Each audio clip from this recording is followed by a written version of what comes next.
বাংলাদেশে কোটা সংস্কার আন্দোলন চলাকালে প্রধানমন্ত্রী শেখ হাসিনাকে নিয়ে মিথ্যা ও ভিত্তিহীন প্রতিবেদন প্রকাশের জন্য ক্ষমা চেয়েছে ভারতীয় সংবাদ মাধ্যম ইন্ডিয়া টুডে।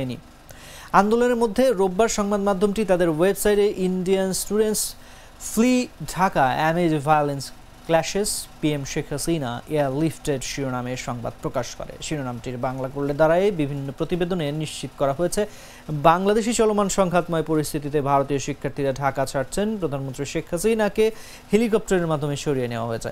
প্রতিবেদনটি অনলাইনের পাশাপাশি ইন্ডিয়া টুডে এর এক্স অ্যাকাউন্টেও পোস্ট করা হয়।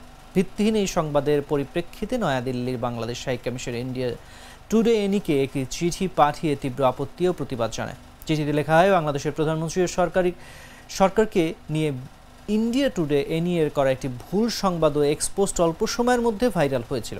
এই সংবাদ দেশ বিদেশের মানুষের মধ্যে ব্যাপক বিভ্রান্তি ও উদ্বেগ সৃষ্টি করেছিল। বাংলাদেশ হাই কমিশন ওই ভ্রান্ত সংবাদ ও পোস্টে ব্যাপক হতাশ হয়েছে।